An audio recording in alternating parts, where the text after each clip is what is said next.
Good evening, and welcome to the Observation Point Live. I am your host, Chuck Hobbs. This evening, I have a lot of fun scheduled for you. I have brought in a group of brothers, many of whom I've known since my days at Morehouse College. 30 years ago this summer, matter of fact, this month, my parents dropped me off at 830 Westview Drive in Atlanta, Georgia, and thus started my journey to become a Morehouse man. During that journey, I was able to meet a number of talented men and women at the Atlanta University Center, but most of my close friends are going to be on this show tonight with me, a group of Black men who have distinguished themselves in various fields of endeavor. And we are going to talk to you about a number of hot topics that are on the airwaves in the regular as well as on social media. One of the issues that made me think about even creating this particular forum is the fact that the coronavirus pandemic has changed our lives in so many ways over the past 6 months. And many of us, through text messages as well as in the Facebook groups that we're in, we check on each other all the time just to see how we are doing physically as well as mentally. And it has been rough.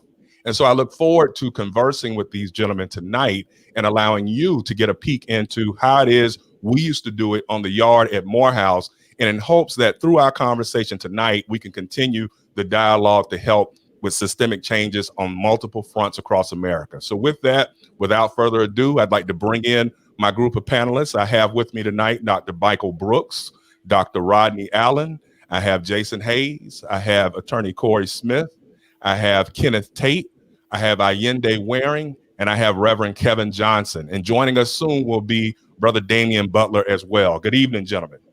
Good evening. Good evening, brother. Yes, right off the gate. Yes, thank you. Right out the gate, I got a text message the other day from Allende Waring's line brother, Damian Butler, and he was basically asking me straight up, Hobbs, how you doing? And that question inspired me to post the question onto my Facebook page, and some of the responses were immense. And with that, Mike Brooks, I want to start with you because I know that you are a psychologist and you are a psychology professor at North Carolina A&T State University. And I want to talk to you a little bit about, from the mental health standpoint, what is it that you're seeing? What is it that you're hearing? What are your concerns with respect to Black men dealing with this from a mental health standpoint? Yeah, sure. Thanks a lot, Chuck. Thanks for the invitation, and good evening, brothers. I'm a counselor educator, and that means I train people to be therapists at North Carolina A&T, and I also oversee the PhD program. So I do research in counselor ed. And what we have to do first and foremost is get a clear understanding of what global pandemic means. And I tell people, if you say the word global pandemic 3 times, I think you'll realize that it's a big deal. So there is to be some anticipated anxiety around experiencing and living through a global outbreak. The Kaiser Family Foundation went on to say that some of the main anxieties you will see or feel may be that someone or yourself will get sick, your investments, your savings may get dried up because your work life has been negatively impacted. You'll lose income as a result. You won't be able to afford testing, even if it becomes available, and you'll put yourself or others at risk because you can't afford to stay home and miss work. So all these things are compounded. All these things are happening at once. So anxiety is to be expected. So be mindful about obsessing over prevention. Be mindful of your loneliness. Depression is something that can be induced. I'm thankful that Michelle Obama openly said that she is experiencing low levels of depression. I think in some ways we all are. Be aware about traumatic stress that can be experienced by those who are living in quarantine. And so I could go on. I don't want to hog too much time, but limit your access or limit your consumption to news. Be aware of how much news you're watching and taking in. Distinguish between local and global issues. Some things are relative to where you are. The people that are behaving in some states that are a little more progressive about corona may be different than those who chose to ignore the warnings. Ask for help. Please get over the stigma that Black men sometimes project regarding asking for help. The whole concept of manning up needs to be curved. It's okay to ask people for help. We have communities that we have long been a part of, our churches, our families, but then our larger communities that we can somehow tap into, meaning our mental health counselors. Mental health counseling is available to everyone because of telemental health. We can do a lot of work via Zoom, via such avenues as the one we're using here tonight. So there's help available if you want it, and don't be curved by someone who doesn't look like you, as necessarily a person that cannot offer you appropriate help. We all had to get something until we could find something that we wanted. So those are the down and dirty that I would recommend for how to deal with this global pandemic, and keep holding each other up. You have to stay positive. You got to let some things go. I tell my wife, we may not be able to make all the beds every day, so we can let that go. We may gain a few pounds. We can let that go, but we got to stay vigilant and mindful of where we are mentally and attend to ourselves, because this is going to be over one day soon. Amen, Michael. Rodney, with that, Dr. Rodney Allen, surgeon based in South Carolina, want to ask you some of the similar questions, but I want to start off with this. Has it surprised you to see that the coronavirus pandemic has become a political football, so to speak, where all of the best expert advice that's been given by many of our fellow Americans simply is not being followed and adhered to? What are your thoughts about that? Well, first of all, thank you for having me on the show. And I'm proud to be sitting amongst my fellow Morehouse distinguished alum here tonight. It doesn't surprise me one bit that there are differing opinions regarding the coronavirus, not just in terms of the science, but in terms of how we respond to it. Every year in medicine, we go through this this discussion about the flu vaccine. And for the last 40 years, we've heard from infectious disease specialists who talk about the importance of the flu vaccine and how it affects us. And every year there are some anti-vaxxers out there who typically have a loud voice, and they fear a number of different things because of some of the historical aspects of the way America treats people. And there are several examples of circumstances in healthcare that didn't kind of turn out the way it should have. But every year we get to hear discussions from anti-vaxxers. Every year the infectious disease specialists give us warnings. There are textbooks, or not textbooks, but novels from the 80s and 90s that talk about this pandemic. So it doesn't surprise me that you're going to have different sides of the conversation being told by different people. Now, the problem with viruses, particularly with the coronavirus, is we don't know who is going to hit the hardest from a person-to-person perspective. When I talk to patients, I talk to them in terms of numbers and data. And honestly, patients don't care about numbers and data. They care about me. They care about my risk. And it's hard to tell a person what's going to happen to them, because really we don't know. We can just look at risks and numbers. And just to give you an example, the guy who bats 1,000, or maybe not 1,000, but 500, sometimes strikes out. And the guy who bats 100 can hit a home run. So when we're dealing with numbers and stats and things, it's difficult for people to understand that. Now, one of the challenges with the coronavirus all the way from the beginning has been the number of different recommendations that have been out there. And this is a problem because it doesn't foster a sense of trust among the people that we're trying to counsel and advise. Even little simple things about how many people can come in the room or how many visitors can you have. And patients ask me all the time, is it safe to have surgery right now? And what I tell them is that, yes, it is. We have to social distance. We have to wear our masks. In the hospital, we keep everything clean.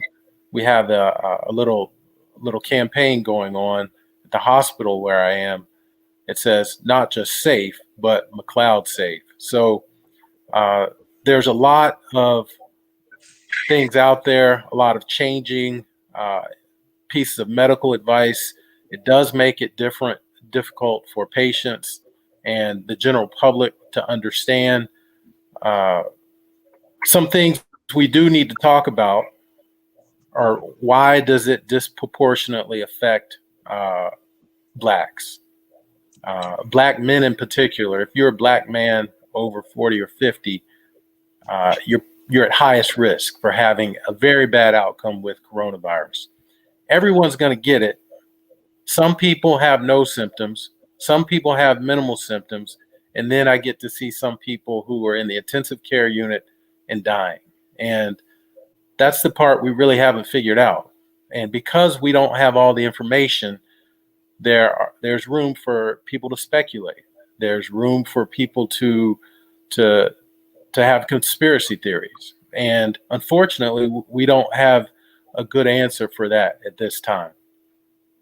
Understood. With that, and I'm going to come back to you in a little bit, Dr. Allen, or let me quit all these titles, Rodney or Roel.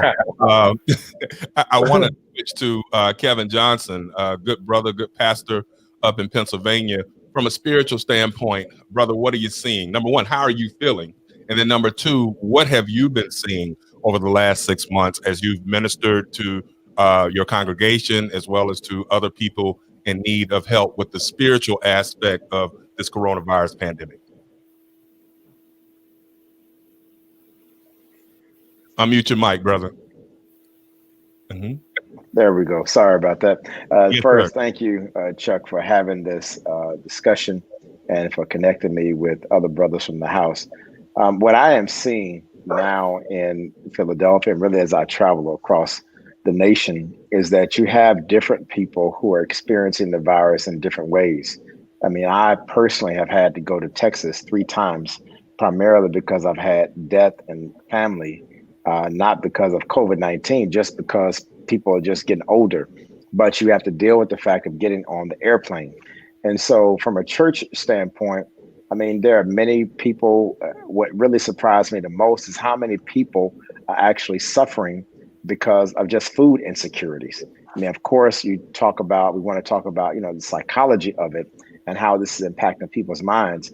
But the reality, just from a food insecurity, we serve people Monday and Thursdays, giving them free food. And the people who are coming to the church, they're not just black. I mean, they're white, they're Asian, they're rich, they're poor. They're people who have really just faced hard times, and their businesses have just overnight have just collapsed. And so, to be quite honest with you, I haven't even had a chance to really deal with the spiritual or even the psychological aspects of it, is because people are just trying to figure out, how am I going to make it from day to day, and how am I going to feed my family? And so those are kind of the immediate needs that we're addressing. From a spiritual standpoint, particularly on a Sunday morning, because people cannot come to church the way they used to, obviously our streaming services have greatly increased, because that's the only means that people have in order to really kind of get some spiritual sustenance. And I would dare say that as I talk to pastors, that they are going through their own season, because it's not just not having people there. It is dealing with the fact, how am I going to carry this ministry when I may not have all of the technology that, say, some other churches have? I mean, we have the technology, but there are other churches that don't. So how am I going to be able to make sure that people don't get laid off? People are able to be paid. And then just the mental toll that it takes on pastors during this pandemic, and just trying to encourage them. And so I have seen all aspects of it, from those who are just lay people to those who are clergy, and really just trying to help people navigate this season, because it's unlike anything that we've ever seen before. And that's why it's critical, in my opinion.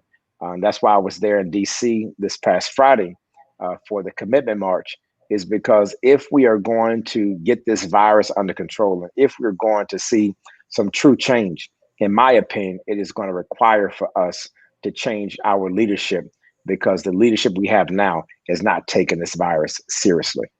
Understood. Mo, I see you. I ended where I see you. Go ahead, brother. Hop in. Yeah, and I really, it's more of a statement.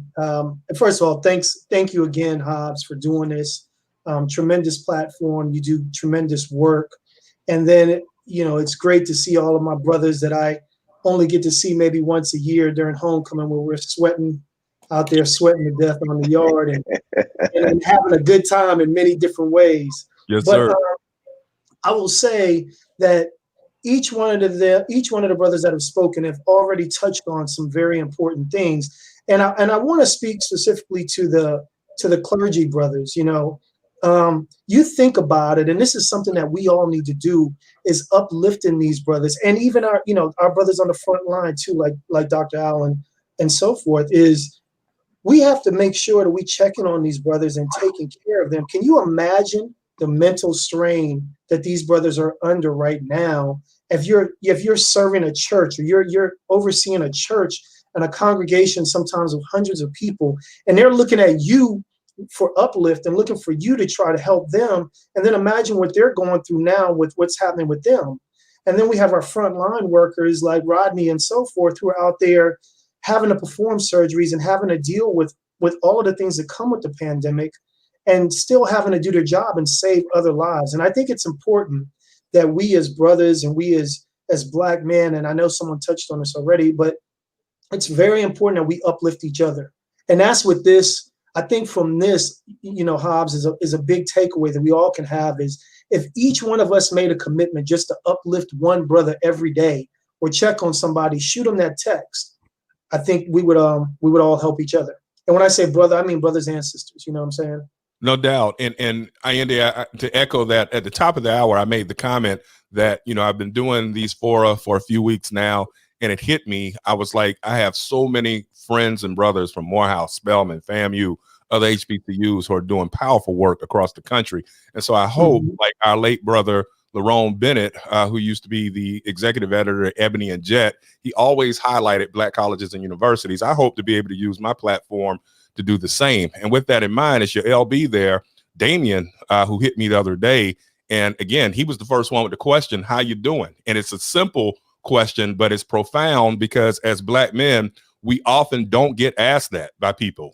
People assume that we're all right, that we're holding it down and what have you. But sometimes on the outside, it looks like we're holding it down and we might be crumbling apart. And so I hope to continue this, every week, every 2 weeks, being able to highlight not only my friends and what have you, but being able to discuss these things from these perspectives. Damien, I'm going to come to you in a second, but I want to throw it to my ace, Kenny Tate. Tate, let me ask you this. I know that you are in construction here in Tallahassee, Florida. How has this coronavirus pandemic impacted your industry? What is it that you're seeing from the standpoint of how it's impacting the economy as well? Because you've often told me that so goes the construction industry, gives you a pulse in terms of how the economy writ large might be faring. What are your thoughts about that, Noop? Appreciate it, Noop. Well, first of all, I want to thank you for your platform and for the ability to be around these august brothers. And I like what I'm hearing, especially the part about, checking on each other. That's very important. In terms of my industry, it's kind of weird. You want to talk about anxiety and saying, oh, Lord, I've lived long enough to see that, here we go again. But what happened was the opposite. We got busier. We got busier, but in the construction industry, and I'm quite sure a lot of industries, that can present its own problem because there's a dearth of experience and labor in our industry. So just like we've had this hurricane that's hit the Gulf Coast, and I pray for the people in Lake Charles and points north. What's going to happen is there are going to be a whole lot of roofers and framers and so on and so forth. They're going to migrate over there. This is a very migratory industry. And so that's going to leave us with contracts that are hard to fill. I've had 2 days off. I've had 4 days off since this coronavirus. And it's tough, it's tough. And you pray and you thank God for the bounty, but it's hard seeing, people not being able to eat, people that were gainfully employed, people who hadn't been without a job for since they were 15 years old, and it's tough. It's tough to see the brothers and the sisters in the street having to deal with this racism, with these police shootings, dealing with their own poverty and lacking in this city because of policies that quite frankly we've been dealing with from the past 2 or 3 Republican governors. And you want to pull them into the industry, because I'm like, look, we're building 100 houses down here in not me personally, but I have a couple of partners that are building 100 houses in Crawfordville. And I've been out there preaching about working with your hands, check out my industry. It's an honorable industry. And so you just want to take those two, you want to take the need and put it with the supply. And so it's just odd that there's so many people in this industry working, making money. Most of them don't look like me, most of them migrated over the border and they're doing well, but it seems like we're not.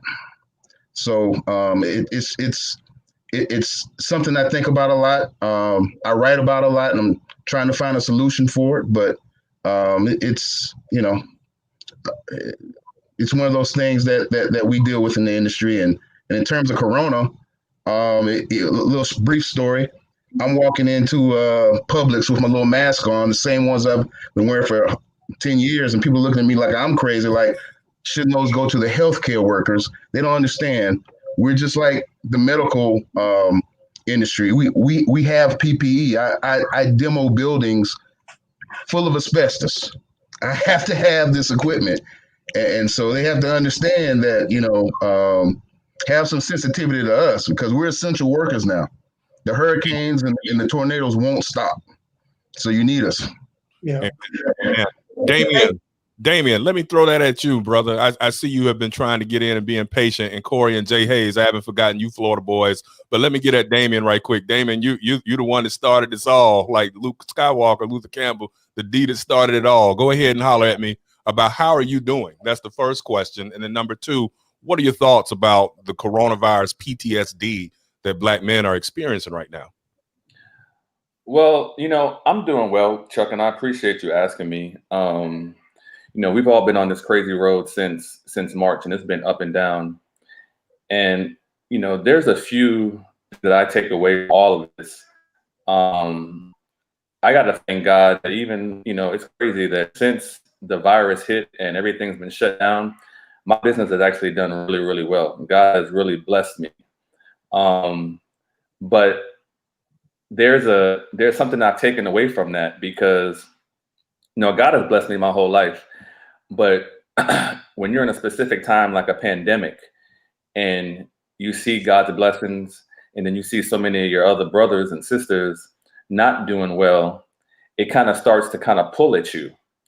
And one of the things that I've realized is, this financial gain is tremendous, but it's also somewhat unfulfilling. And it really caused me to kind of, a lot of us going back to our Morehouse days, we're going to make this amount of money. We're going to do this. We're going to have this kind of house, drive these kind of cars, and so on and so forth. And then you attain that, and, you don't necessarily feel fulfilled. So with me personally, it's actually given me an opportunity to say, you know what, keep striving, but your fulfillment in life is not going to come through material gains. It's really only going to be with your relationship and the peace that God gives you. So I've been able to really hold on to that and really, really embrace that during this time. As it relates to COVID, I posted something the other day, and it was speaking on leadership. And I know a lot of people assume that I was only talking about the president, but as a whole, this society lacks leadership. People that can really, it's easy to run a company. It's easy to run a church or a hospital, mentor kids, coach kids when everything is fine. I think the true test of a leader is when things are not going well. And in this country, the quote unquote leaders, I feel like at every level have failed. You know, the people, the youth, because they've allowed this pandemic to expose their lack of leadership. And that goes from the top down. So obviously it starts with our gutter president. And we both know how trash he is. But, you know, as we've discussed previously, you know, with college football, there's a lack of leadership there. I'm seeing it in just so many places. And that's why we're in the position that we're in, because, you know, people that others thought could lead, you know, when the quote unquote SHIT hit the fan, they folded. So I think now, you know, people like us and others need to step up and fill that void, because, you know, the people that we may have thought were going to lead in these days are not doing so. So, you know, to answer your question, I'm doing well, learning every day. But, you know, the strong brothers of this world need to step up and lead their people, their congregations, their patients, their clients, because, you know, we need to be the leadership that we want to see. You know, Obama always says, be the change that you want to see in this world. I say, you know, we need to be the leaders that we want to see in this world, because other people, they're not getting it done. Hey, man, Corey Smith, talk to me. What are you seeing down there in Fort Lauderdale, Revere Beach, West Palm Beach, down there practicing law in those legal streets? What's going on down there? What are you seeing since the coronavirus has really hit in earnest since March, brother? Well, again, to echo what everybody else is saying, thanks for doing this, Chuck. And Damian, thank you for asking that question, and thereby Chuck asking the question, because like you guys have said, a lot of us are just not doing well. I mean, I responded to Chuck's question by saying, hey, it's rough down here. My wife turns 50 tomorrow, and I took her to a nice hotel over on Fort Lauderdale Beach this weekend. And there's a reason why South Florida, and I'm going to say particularly Broward and Miami-Dade, are the coronavirus, you know, epicenters. The amount of people I saw close together with no social distancing, with no mask, made us run back to the room. You know, the level of false bravado, ignorance on some levels, and just downright just not going to do what you're supposed to do is just staggering down here. Business-wise, it's been tough. It's been really tough. I mean, Hobbs, you know what I do for a living. You know what areas I practice in. Respectfully, criminal defense, and I work with a number of charter schools around the state. And it dried up.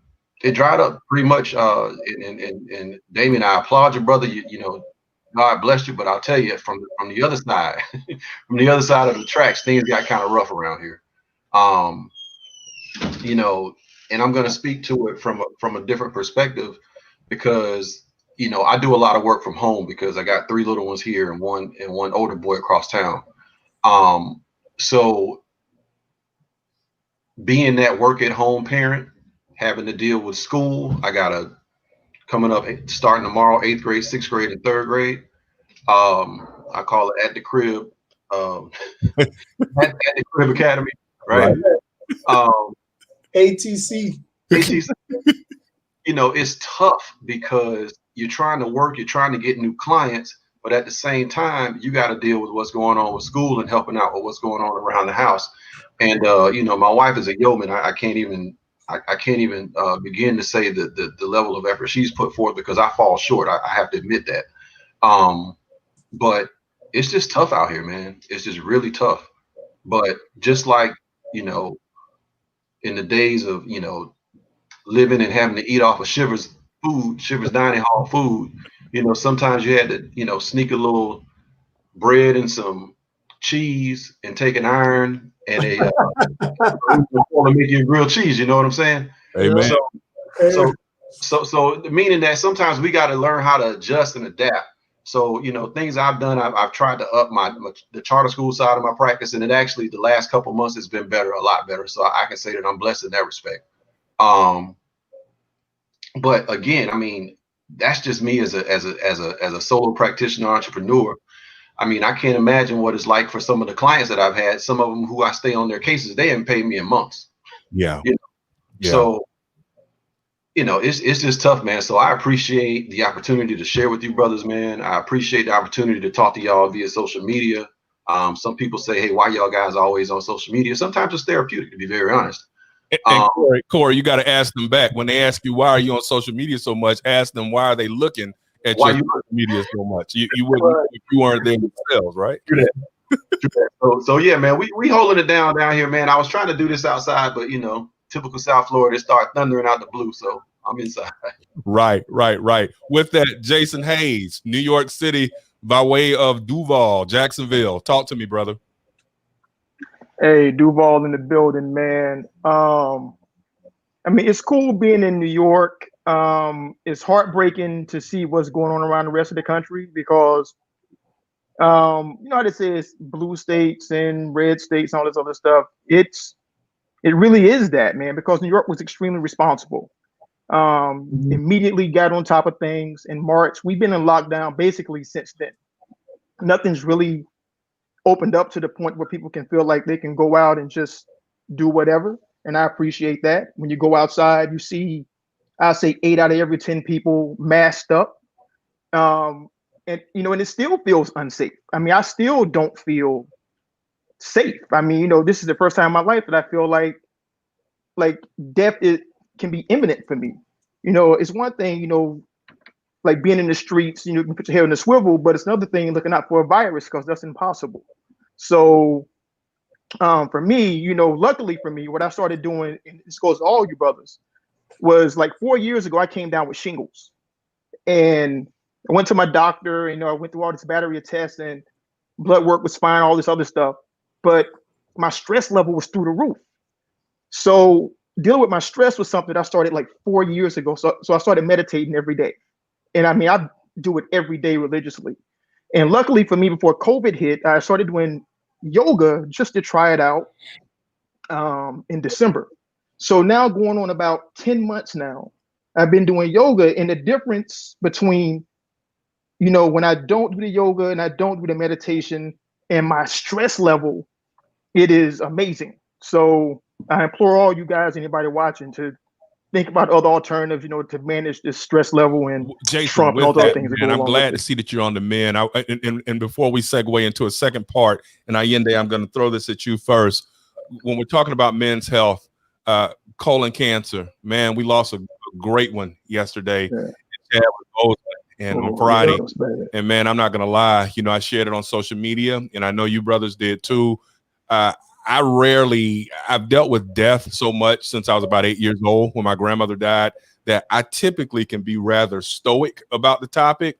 But man, as I get older, as Jason just said, I think it's the mortality. It hits me more. And man, I could not barely function yesterday after Chadwick Boseman died, and I had never met him. And so let's talk about that from the colon cancer standpoint. Brothers, where are y'all on that? Y'all taking your tests? Are you doing other things to help with your health? I've started walking, like Jason said, since June. Yep. I'm about 26 pounds. Allende, go ahead and hit that, man. Well, you just kind of touched on it some too, Chuck. And Jason, you're absolutely right with regards to the yoga. My thing has been it's sort of I've always been a runner, and it's really helped tremendously. And I've encouraged people, over the course, we do this thing annually. It started 2 years ago, and it's the August Challenge. And it's basically walk or run 1 mile every day for the month of August, at least 1 mile. And so when I did it the first year, we had maybe 3 people that said that they were committed to it. And this year we had upwards of 10, closer to 15 people that did it, including some of my frat brothers, And what it really made me think about is, and this is sort of a bigger picture of a health initiative for us as brothers, Black men, man. We're seeing so many folks dying early. We all know that. We all have friends that are dying, what seems like long before their time. And so we really have to do what you're doing, Hobbs, getting out there and just walking.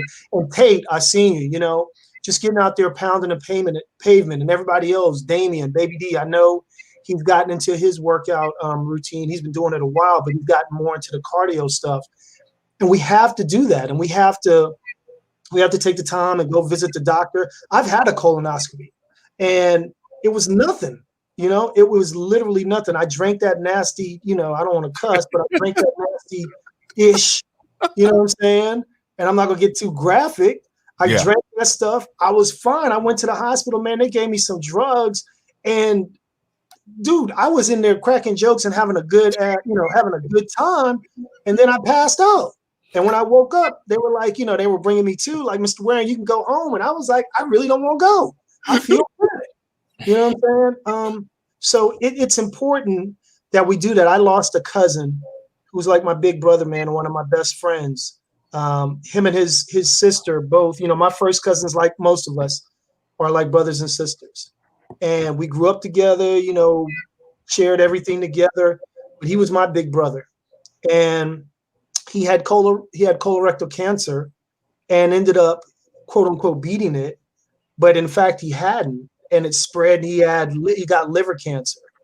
And so he ended up dying, you know, right at 50 years old, man. And to see that was one of the most heartbreaking moments of my life, to go to the hospital. Because like you, Chuck, I've dealt with a lot of death, friends, family, you know, all of that throughout my life. But to see that, because he had done it, you know, he had done what he was supposed to do. But to see what happened, man, it made me go, okay, I need to make sure that I'm 100% taking care of myself, you know? And so the colonoscopy is not a bad thing. And I know Rodney can probably speak to more about the medical side of it, but we have to take care of ourselves mentally, physically, and emotionally. Have to. Roel, you want to jump in on that, brother? Absolutely. First of all, you know, you guys come from a great perspective because a lot of you are in social organizations. You know, you talk about the brotherhood of various fraternities and things like that. As a physician, we are like individual gladiators. You know, we didn't necessarily hang out, and some of that social connection that you guys have with each other in your fraternal brotherhood, going up through training as a physician, we lack. And so it's great to hear that from you, Mo, and it's great to hear that as you went through your program with Walking the Mile, it grew and you shared your knowledge and information with others. So that's great. There is a huge stigma among the Black population about getting not only prostate cancer screening, but colonoscopies. Some of it is born in homophobia. We don't like people sticking things in your rectum. And as Mo alluded to, we have great medicines. The propofol works great. I think one of the people from the Today Show had a colonoscopy and talked about it. And so, in spite of all the advocacy, that is a screening test that sometimes we choose not to get. Now, it's very difficult. There are some other things out there, and I feel I have to qualify myself when I talk about this. I'm an orthopedic surgeon. I'm not a gastroenterologist. Our classmate, my roommate, Bill Norris, is a gastroenterologist. But there are some other things that can be done. I believe the CDC also talks about the Hemocult cards that you can order, and you give a stool sample. There are some new tests out there that can genetically detect atypical cells that come out in your stool, which is not as accepted as a screening tool yet. But there are a lot of different ways that we can take care of ourselves.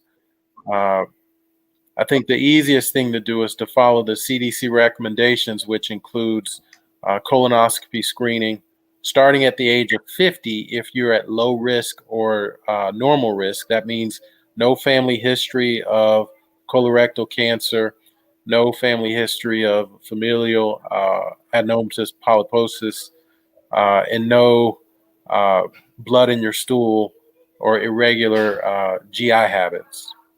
So we do need to take care of ourselves. We do need to screen. We've got to get over this neglect for ourselves for whatever the reason is, and we got to bring brothers along with us. Kind of that social relationship that you guys talked about, which some people, like I said, some people isolate themselves and they don't make connections with one another, and we can't continue that. Amen, Got Dr. to be better Allen. at that. Kenny Tate, I saw your hand up. Jason, I'll go to you next. Yeah. Hey, I'm loving this discussion because I'm dealing with this right now, actually. And I had a doctor well, my doctor just retired, basically. I've had him for, I want to say almost 30 years. So we're in the middle of scheduling some things. One of them was a colonoscopy. Fine, I'm at about that age. But switching to the new doctor, they basically asked me, okay, you're 49 years old. Why do you need a colonoscopy? So I think that we need to understand that we need to be our own advocates. We aren't, physicians, Amen. but being a black man, you kind of need to know, what is okay in your unique circumstance. What are the timetables? What are the normal timetables for somebody to get these type of tests? And when that doctor asked me, why do you need to get a colonoscopy? I was like, am I at the right place? Because, if 50 is the year that you're supposed to get a colonoscopy and you're asking at age 49, come on, 49 is 50. Don't discourage me to get a colonoscopy because it's hard enough to go ahead and say, okay, I need to stick something the wrong way with my butt anyway. So come on, man. I'm a black man. It's hard enough to do it. Look, let's understand that it's time to go ahead and get this test. We need to make sure that we're going to the right doctors. A lot of times, it might be somebody that kind of looks like us, or it could be somebody like my old doctor who was white, but had cultural sensitivity. He would ask me about things that are pretty much germane to somebody who's overweight, African American, and he took real good care of me. So we need to really advocate for ourselves, and colonoscopies, whatever it is, we need to understand who we're seeing, and do they see us, or do they kind of put us on the same scale as maybe a white person or somebody who doesn't have Absolutely. our same issues. Yeah. I see where a number of our watchers have weighed in and basically are recommending that we cut those numbers down significantly, and that if the recommendation is 50 for most people, black people, we cut that thing down by 5 years or more. Jay Hayes, you wanted to say something, brother? Yeah, I think that a lot of what goes on, particularly in the black community, I think that's where the social economics come into play, right? So like a person like myself that grew up, like honestly, I never had insurance until I was like 30. So, so annual checkups was not a part of my way of conducting myself. And even when I got insurance, it was still like, why bother? I feel all right, whatever. And I think that's a lot of black people in terms of like, well, I'm not feeling poor, so why bother with that?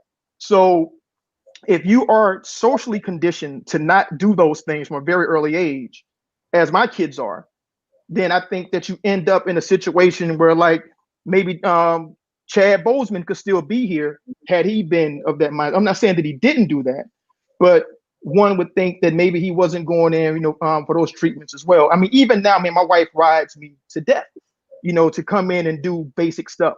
I'm getting a colonoscopy, because of her. So I think that there are a lot of things that contribute to this, and it's not always like a cut and dry situation as to why these things happen. Understood. One of my frat brothers, Dr. Norman Clement, just weighed in and said it is 35 years, every man and woman. That's one of his recommendations, so something to keep in mind. Let me segue into this. Jason, I just want to ask you this right quickly. I know that you're in the film industry, as is Allende. Did you ever have an opportunity to work with Brother Bozeman at all, or pass with him? Okay, but what did his death? How did it impact you yesterday, though, as a filmmaker, screenwriter? What?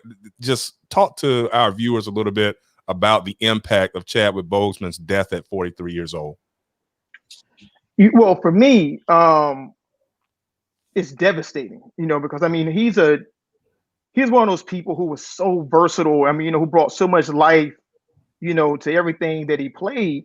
And he would be like a director's dream. Like he would be the person that, whatever's on the page, you can give him like minor prompting and then he just run with it. That's what you want. And that's not what we normally get as Black film consumers. Like normally what we get is something, over the top, stereotypical, and then sprinkle in some Jesus. And we just put that out, for Black consumption.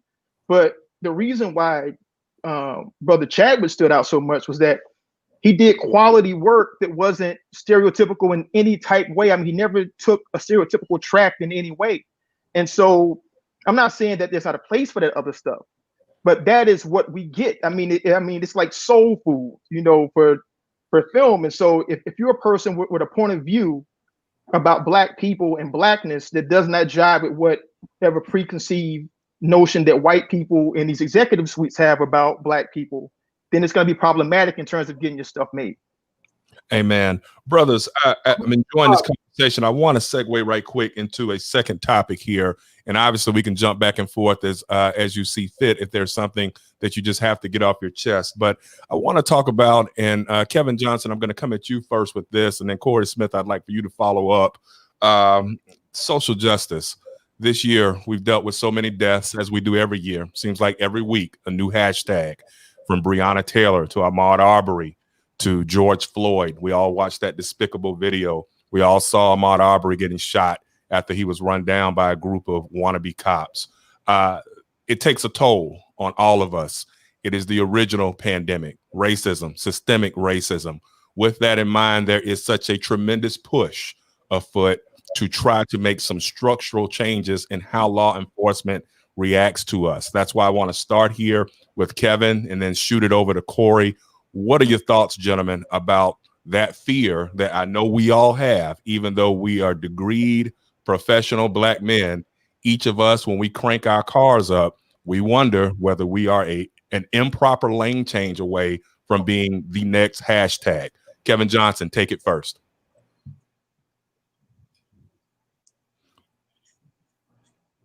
These are real times, and when you look at the social unrest that's taking place in America, these are times that we've never seen before.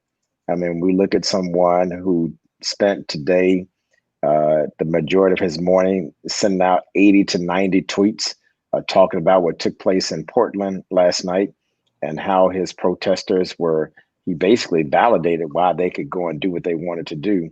When we look at some of the other cases that you've talked about as it relates to the police, I really think that in order for things to begin to change, that it is really going to require for us not only to legislate this, but there's a cultural shift that is going to have to take place. And what has to happen more than ever is that we have to get people out to vote. We cannot sit by and watch this election. We have to be actively involved. We got to make sure that people are registered to vote, because right now our lives are on the line. Each day, I wonder, is my 19-year-old son going to come back home? Each day, I wonder about the young men who are in my congregation. Will they make it home? And these are real issues that we're dealing with. And as I look at it from a social justice standpoint and even from a pastoral standpoint, I'm making sure that my folk are registered to vote. I'm making sure that we are organizing right now, that we get the souls to the polls. And I'm making sure that we're advocating and that we make sure that those who are elected officials know that we are out there and that our voices are going to be heard, because we cannot We cannot sit idly by. This is too Amen. critical Corey Smith, of an I election know this year. again that you've been out here trying cases for a long time. Does it frustrate you, or can you speak to our viewers a little bit about the frustrations as a trial lawyer, knowing that you hear the rhetoric from local district attorneys and state's attorneys about why they can't press charges against these law enforcement officers, when you know full well, as do I, that if it's Taquarius or Jaquan or one of our clients who had shot that officer under murky circumstances, Taquarius and Jaquan would be locked up, no bond, facing life and or the death penalty. What are your thoughts about that, Brother Corey? I mean, you just said it. I mean, there's no, we live in two Americas. We all know that. No need to rehash that. We know that, we know that, again, we have different enforcement when it comes to us. The issue is, what do we do about it? So like the good Reverend was saying, we need to be politically active, because I think, a lot of what we don't understand is that politics start locally. Your sheriffs are elected, your state attorneys are elected, or in other areas they're called DAs, district attorneys. Basically, the people who decide to prosecute cases. Marilyn Mosby is a hero of mine, heroine, should I say. Mm-hmm. We've had, I think a young brother down in Broward was just elected.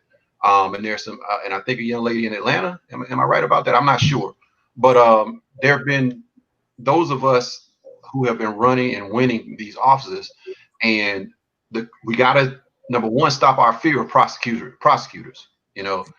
There's a lot of misogyny going on and a lot of BS going on with respect to Kamala Harris about her prosecutorial record. But the bottom line is that, we don't have somebody in that position that can look at these different cases and decide to bring charges against a rogue cop, just like they'll bring charges against Jay Quavius. Then, we're going to just keep fighting the same battle that, you look at pictures from 70, 80 years ago, and it was the same thing back then. We're still fighting the same stuff. I mean, all of us were in college when Rodney King happened, and we were all out in the streets in Atlanta. That was 28 years ago. We're still doing the same thing now. So, get involved politically. Make sure everyone in your family is registered to vote. Stop the apathy with respect to police and prosecutors. And we all know police lie. I mean, again, some things don't even need to be rehashed.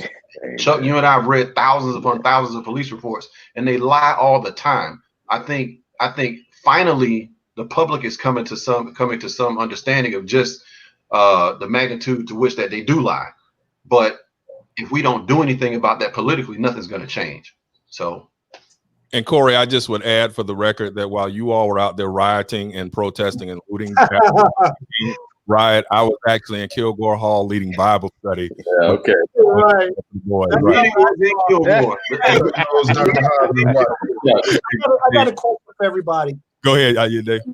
Because we've seen a number of quote unquote Black Republicans come out and speak for Trump on his behalf. Have you all encountered that personally? Yeah. I don't know anybody personally. Oh yeah. The light at the rallies with the slick back hair with the shirt said "Black for Trump," Blacks for Trump. Yeah. I've seen them personally. And then, did you slap the taste out of his?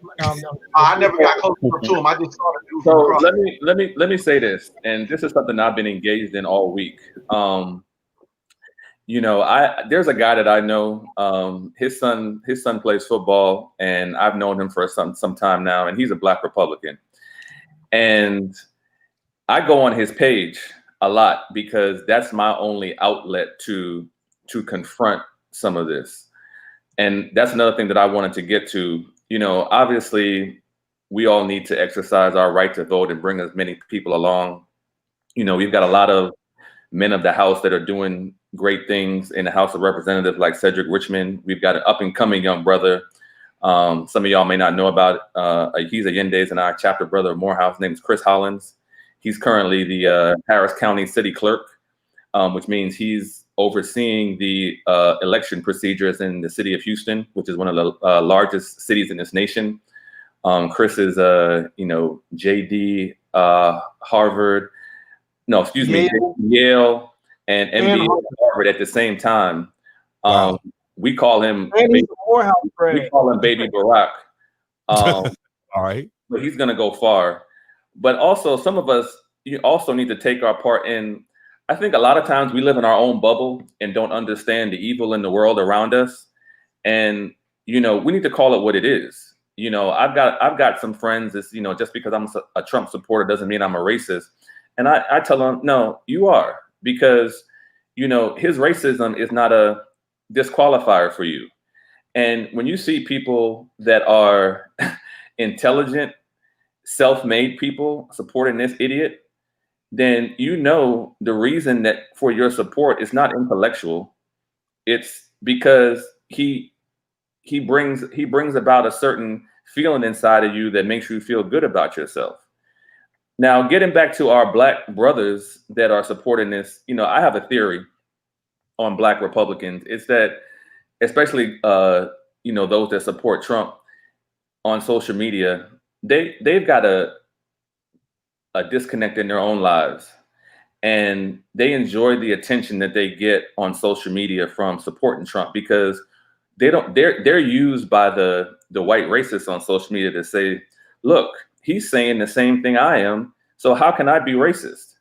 You know, and you know, these people, I call them out on a regular basis. I tell them, you're the scourge of this earth, because we are going down this dark hole because of these people. And I don't think we understand, you know, the level of evil and hatred out there. You know, they you know, they use the right words and say the right things in public, but at the end of the day, these are people that are so threatened by what's going on in society, the changing demographics, the elevation of the Black man. Because let's not be mistaken, the election of Barack Obama is what set all of these fools off. And I don't think that people understand, like, when you get into these little circles and hear how they think. In 1950, this country was 90% white. By 2044, whites would be a minority. The average age of a white person in this country right now is 58 years old. The average age of a Black and Latino person is 29. You talk to some of these white people, they know these statistics. Even the ones that you think wouldn't, they do. So Trump to them is helping them hold on to their privilege.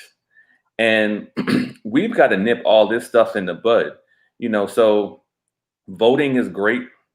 You know, getting active politically is great, but there also needs to be a segment of us that confront these people and let them know that, you know, we are not who you think we are. You know, you get on these social media and they say y'all are sheep, you know, y'all still living on the plantation. And I tell them, I said, look, I don't know who you're talking up to, but, you know, my brothers, you know, are solid individuals, as you said, Chuck, degreed, you know, strong Black men. And, you know, we can get up here and we can talk intellectually and, you know, be in the highest places in the world. But if you take a step over that wrong line, you know, you're going to be dealing with a type of brother that you don't really want to see. And, you know, I know some of y'all think that, you know, these white boys think that, and I'm sorry, but this is just, I'm letting go of some of this anger that I have right now. You know, these people talk about, you know, well, we've got our guns and, you know, y'all wouldn't be ready for this and y'all wouldn't be ready for that. Y'all must not know the people that I run with, because, you know, some of you boys that's been living out there in the woods, you know, you think that you got it easy. Come step on this side, and it's going to be a situation that you don't want to deal with. So, you know, I'm tired of all these people, you know, and it starts with getting him out the way. It's a fine line that I walk, being a Christian man, and I definitely want to, you know, always put God first and not allow the anger to control. But at the same time, my pastor says Jesus was a revolutionary. And he turned over tables. You need to exactly, and you need to confront evil when you're faced with it, and let the world know there's evil, and not allow it to continue to fester. Or else, what happens is you have a situation of Germany in the late 30s and early 40s, and we're not about to let that happen here. Amen. Mike Brooks, Mike Allende, let me grab one right quick. Mike Brooks, I know you've been trying to get in, and then I'm gonna shift over to Allende. Mike, I want Okay, I want to ask you, Mike, real quick. Damien helped us to segue into the third topic and what'll be the final topic for tonight, which is I want to segue into Biden Trump.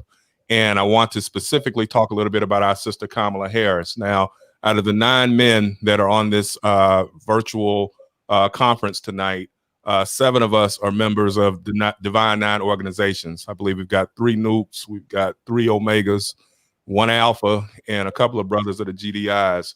With that in mind, we know, and I don't know about what goes on with the Omegas and the Alphas, but I do know that I have had some frat brothers even challenge the whole concept of Kamala Harris making disparaging comments about our sister, making sexually salacious comments about our sister. I mean, comments that have frustrated me so that with a few, I've had to challenge to when we get the Rona over and we go back to homecoming, if you really want to talk about that one-on-one, you know, I'm still hot. We can talk about it and see if you really want to talk about that, right?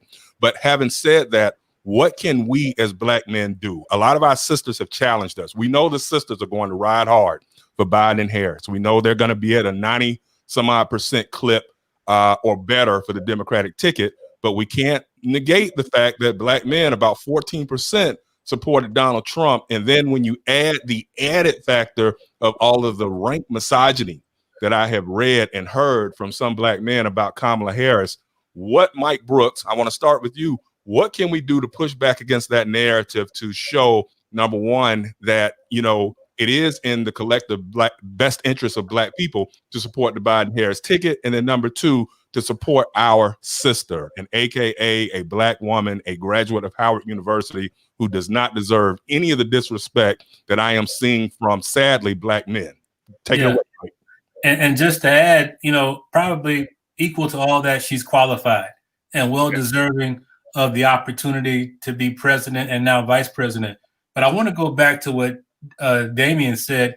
You know, in addition to all the ways we can combat, there's an economic battle that Black people can engage in too. Social justice is a verb. It's what we should be about doing.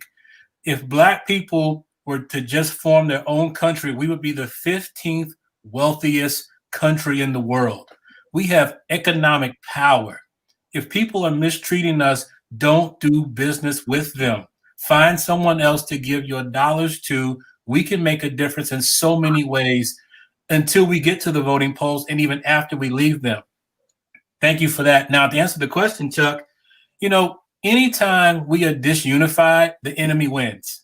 Anytime we don't get on the same page, and it doesn't mean that one is right or one is wrong, but we need to find a way to get to the middle ground and unify behind a cause. So any time that someone is able to divide us, then they are winning. And that's the bottom line. Whether you don't like Kamala Harris or whether you had another option, Susan Rice or whoever you want to throw into the mix, we have our nominee. We have the people that are going to move forward and carry our agenda forward. And Kamala said it best. You know, when she was asked, how did she and Joe Biden make peace? She said, look, don't get distracted by the narrative. We need to defeat Donald Trump. We need to defeat Donald Trump. So go to the polls and vote Donald Trump. It's just that simple. I don't want to confuse anyone or add anything that's unnecessary. We need to get out and do this one job. Absolutely. Man, Allende, hop in, brother. Yep. And just really quickly, I want to clarify one thing. When I say Republicans, I should have been clear because I meant Trumpers. I think that there's a place for people that are Republican and people that are Democrats. I think it's important. We can't all be thinking the same thing. I do have a question, and I think you brothers are absolutely right about everything to do with Kamala. I think that it's BS for anyone to ever claim that that woman is not qualified and should not be a vice president. She's actually qualified to be president without a doubt. And had she if her resume was out there and you didn't know what it was, if it was a blind test, she would be an ideal candidate for most people. But I do have a question, and this is something that comes up a lot in conversations, and I pose this to the brothers. We are all, first of all, let me be clear. I am 1,000% Biden-Harris. I will ride that until the wheels fall off, and that's just what's going to happen. And I think we all feel the same way, everybody on this call. But when this is all said and done, is it time for a third party that comes from Black people? Is it time for us to create our own party? And you don't do that in an election year. It would have to be something that would have to ramp up. But have y'all given any thoughts to that? What are your thoughts on that? It's something that's been posed to me when I was moving, in the world of politics. But I wonder how you all might feel about that too, Hobbs, if that's okay for me to ask that. No, that's a great question. Corey, I saw your hand up. Go ahead, brother. So this conversation, the question you just posed, Allende, it was posed back in 2016 when Hillary was running. And I don't know if we just lack of organization, lack of leadership. We didn't act on it. The two-party system is what it is.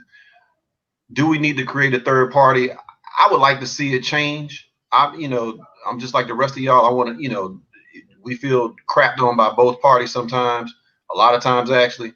And like you said, this isn't the year for it. But right after November, the question is, I think a lot of us agree that we need to do that. Right. The question is, how do we make that happen? I'm no expert in it. It's above my level. Maybe we need to get some Barack Obama, some Stacey Abrams type people to kind of start forging that path so that we can make that happen. I think this notion of a third party right now needs to exit stage left until after November. Even bringing up the discussion is a distraction. I think that we're dealing with an unprecedented situation with the current administration, and it's part of its policy, but a lot of it is leadership and what the head person in charge is telling and showing the people in America. And that's not the look we need right now. In terms of the policies, what I learned from Barack Obama is the needle can only be pushed in a certain direction a little bit. And that's just the nature of our country with so many checks and balances. It's very difficult to come in and radically change everything. Certainly with the political party system, we saw that the most radical candidates were, while they had a lot of fan support initially, they all fizzled out. So I'm not into third parties right now, especially right now with the current administration in place. We need to kind of quiet that down for a moment. We need to focus on some of these basic things coming full circle that the coronavirus has exposed. There's no safety net. I think, Jason, you mentioned that in New York, things were kind of mellowing out. It's because there are some safety nets in place. The people who are in the Broadway shows received their salaries. They're still receiving their salaries. We were supposed to go up there and see a show, but they canceled it. And there's a safety net for the employees, or at least for that particular segment of society. Those are the things we need to work on. That needle's going to push slowly, but it needs to push. Right now, we just need to get a change in the leadership of this country, however possible. And in my opinion, that doesn't involve a third party. Okay. Conversation, right. Mike Brooks, then Tate, then Damian, and then we're going to wrap up. I have a final question that I want to pose to each panel member that actually has been posed by our Spelman sister, Paulette Bradley. It'll be the final question. Does everyone on the panel think that Biden-Harris can actually win? But we're not there yet. So Mike, Tate, Damian, I saw your hands up. It's going to go in that order. Mike, Tate, then Damian. Real quick, just to follow on what Roel just offered, we have 2 judgeships that could possibly come up and be decided upon the person who's going to be in the White House this next term. And we run the risk of undoing 40 years of litigation and 40 years of Supreme Court decisions if Donald Trump is reelected for a second term. And that should be serious enough to get everyone focused on voting. I think that's where we need to be focused. I agree with you, Roel, 100%. We have big issues in front of us that we need to hunker down and stay laser focused on. Tate? All great comments, and Rod, I have to echo Rodney's sentiments. I don't think there's a need for us to be a third party, but I think we need to be a third rail. Our issues need to never be infringed upon. We need to consolidate our power from a financial standpoint and a political standpoint, so that both the Democrats and the Republicans don't dare uh, offend us, but don't dare infringe upon those issues that we're concerned about as a group of people. You know, whether we're, you know, from the poor to the rich, Black people are still susceptible to health issues disproportionately. This coronavirus is showing that. And you know, hey, you can have somebody who's a millionaire that looks like me that gets shot in the street because they're Black. So I think that we need to force them to look at our issues and instead of this third party approach. Yes, sir. I'm going to echo what Rodney said as it relates to this is not the time to be thinking about third party. And Yen posed a question as related to a third party for Black people. And one of the things that I want to speak on is I think we need to start getting away with necessarily when it comes to politically issues of race, because I think it's more of a class thing.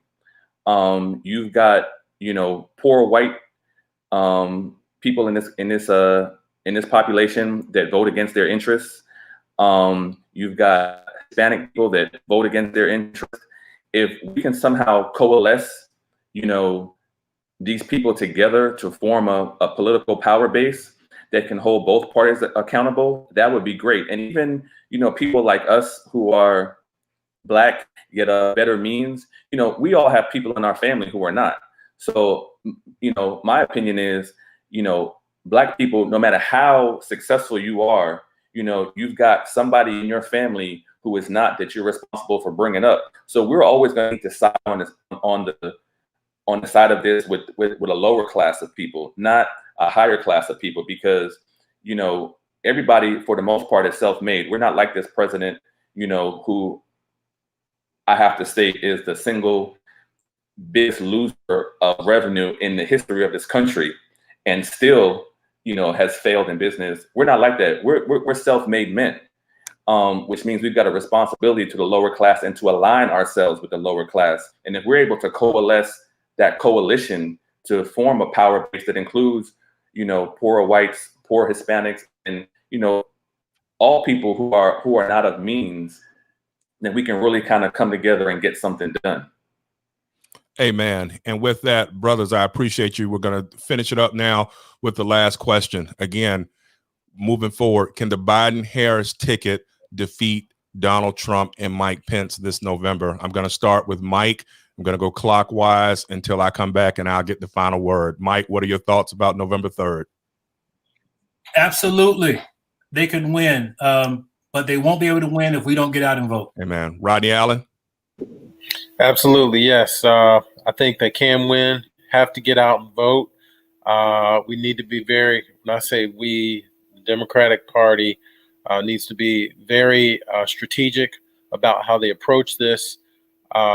We need to avoid controversy. We need to avoid internal conflict and strife.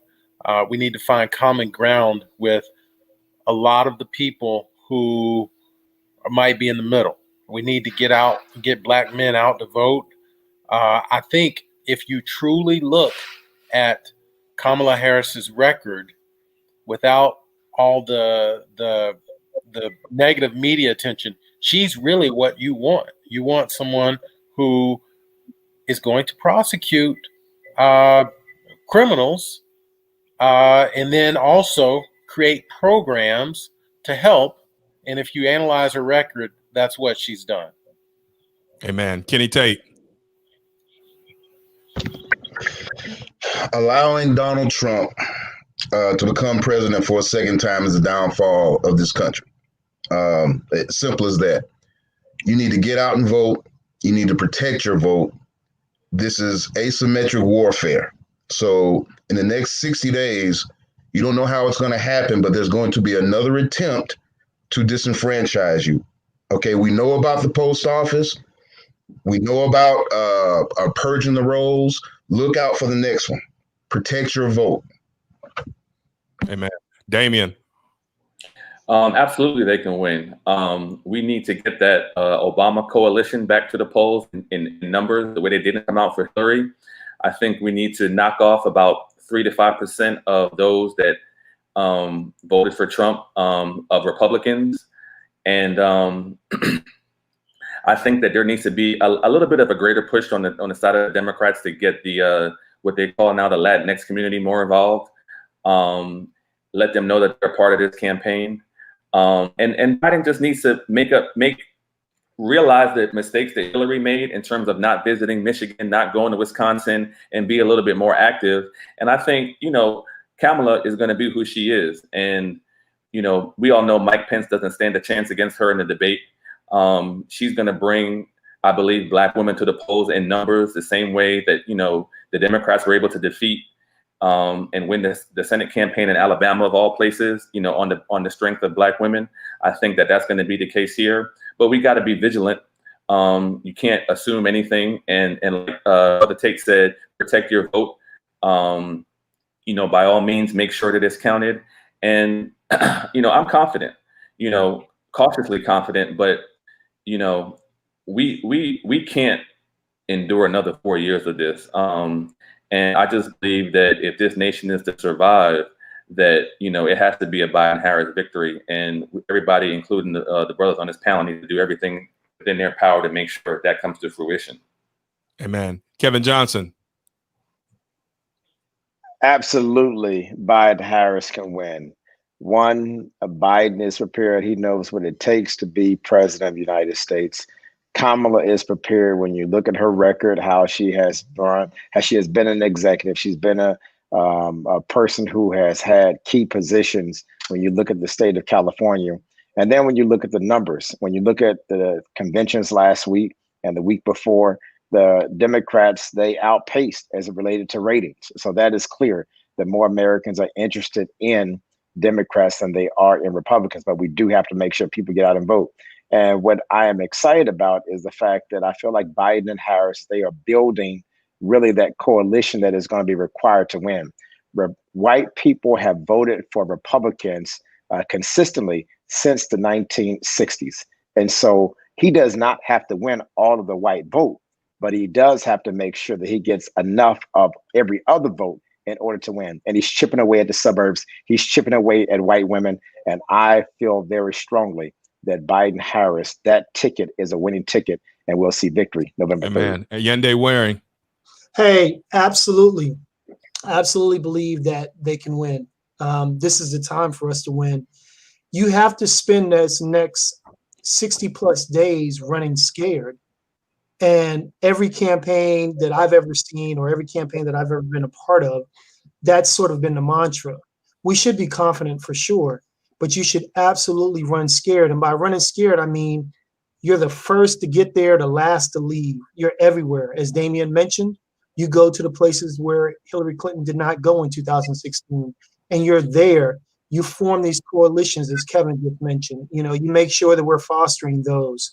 And I think if we do that, I think if people don't believe, don't get lulled into sleep of thinking either way that we're going to automatically win because people hate Donald Trump or because we're going to automatically win because it's our time. If we don't get lulled into that and stay active and run scared, we will absolutely win it. That's for sure. And I stand by that. I think this is it. This is the most, as Dr. West said a couple of days ago, this is the most important time in the history of the United States. 2020 is the most important year. Cornel West said that a couple of days ago. And I may tend to agree. So absolutely. We will win this though. We will win this if we do what we need to do. And I want to say one thing, Chuck. My wife shared some information with me about the analytics that have come out about social media and what the right has sort of been doing and what the Donald Trump supporters have been doing. And they, by and large, completely annihilate what Democrats have been doing on social media. See, we all tend to get in our own circles and we don't really see what they're doing and what's happening. But there is so much about Donald Trump, his name and just everything around him pops up so much. And I think we should make a concerted effort to put Biden, Harris out there just as much. So maybe we don't say Trump. Maybe we only focus on Biden, Harris, and make them become more of the major topics that we see on social media, as opposed to what's going on in Trump's campaign.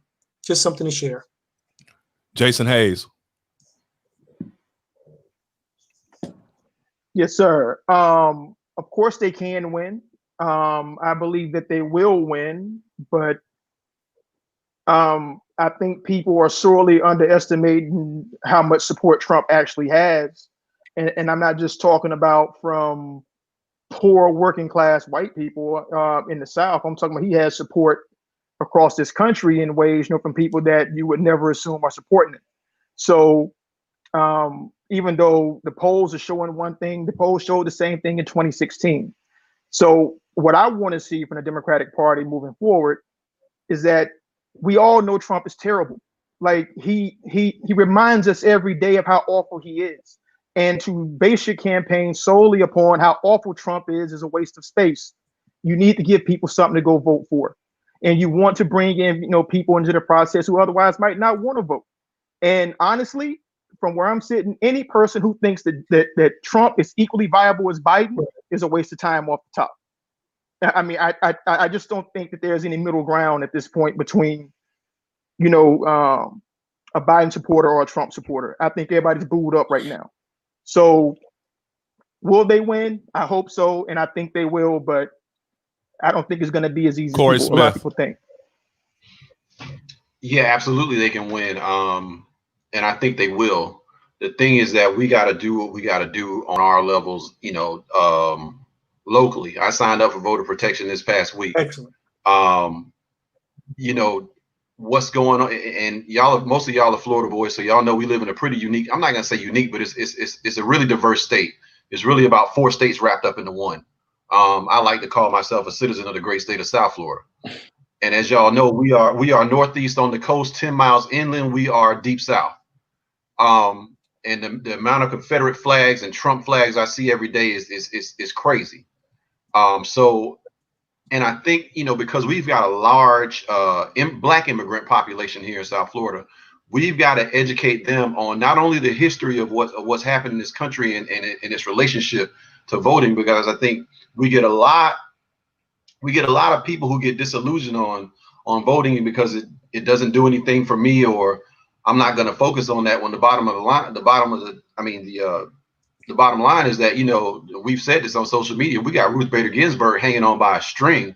And, if and when she gets off the court, she needs to be recognized as a complete heroine for her ability to hold on, because the idea of getting a 7-2 majority on the Supreme Court sets us back to 1877. And that's real talk.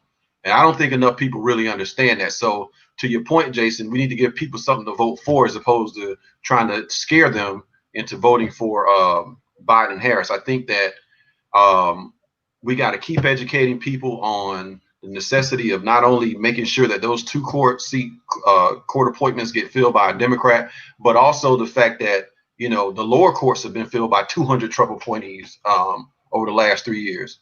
So, I mean, we're already behind the 8 ball, but we got to keep fighting, man. We got to keep fighting. We got to win our home state, fellas. And then, Damien, like you said, they got to make sure that they get to Michigan and those other states that they lost by a combined total of about 60,000 votes. That's just ridiculous. So we got to just stay involved. I think we're going to win. But as Allende said, I'm running scared as hell, y'all. Yep. Amen. And with that, I'll bring up the rear. I agree with each of you. I think it's very possible that Biden and Harris will win. And I think that each of us will do our level best to make that come to fruition. But I, too, as Corey Smith just said, I am running scared. And I am running scared from the standpoint of, not scared from the standpoint of like I'm afraid of dying or afraid of a fight or something, but scared from the standpoint of where will our country be if we have another 4 years of Trump Pence, and not just specifically because of Trump being the president, but because Mitch McConnell and the Republican Party have done actually a marvelous job of the last 4 years of implementing their vision for America. And we have to recognize that. And we have to recognize that often, as has been said by many of you this evening, that vision for America is not a vision that necessarily comports with what is in the best interest of Black people, brown people, or other marginalized groups writ large. And so with that, I do think each of us has played ball at some point in time on some level. I made a statement earlier today on Facebook that we need to fight this race as if we're down a couple of touchdowns late in the fourth quarter. And any of you, if you play ball and you've been down before, you know there is a different level of focus that you have when you're trying to make that comeback, as opposed to getting complacent and believing that we are winning. I will never forget that 4 years ago in October, there was a CNN poll that came out that said that Hillary Clinton was ahead of Donald Trump by 12 points. I believe that most people believed that. And yet on election day, it was not meant to be. I say that to say this, as Corey pointed out, there are a number of people in this country who they understand Trump's boorish ways. They understand how when he's on Twitter and he's making comments, they think that he's not necessarily the nicest human being. And they might even be embarrassed to profess to pollsters or even on social media that, yes, they are going to vote for him. But do not be deceived. They will. Like Corey said, Tate and I live in North Florida, which is lower Alabama or South Georgia. And when you get out of Leon County, which is Tallahassee, a primarily blue enclave, it's red as red can be. And there are Trump signs up and down the highways and byways of North Florida. We cannot be deceived. We cannot be complacent. We have to do our level best. And with that, I thank each of you for spending a few moments this afternoon. As I told you in the chat, we are going to do this at least every couple of weeks. So if your schedule allows, brothers, I'd like to bring you back so that we can show the world how we Morehouse men think about the issues, just like we used to in Shivers Dining Hall, Kilgore Hall, the Nabrit Matt McBay building, the place that Tate used to call the place of woe and misery. All that chemistry and stuff. I know that was Royale's spot back in the day. But again, there's something to be said about that experience that we had at Morehouse College. It's the same experience that many people at other Black colleges have had too. You go to an HBCU and people are well aware of the issues that are important. And I think that it is important moving forward that we highlight diverse voices to just show that, again, Black people are not monolithic, but at the same time, Black people are committed to making sure that the country continues to progress forward. With that, I thank each of you for watching and participating as well. Look out for future Morehouse virtual Crown forums right here at Observation Point Live. I am also developing one for my sisters of Spelman College. You'll see one coming from Florida A&M University, and I'm going to continue trying to attract as many people from across the Black college universe who want to come on and speak about these issues that we all need to talk about. With that, have a good evening. God bless. Have a great week, and thank you.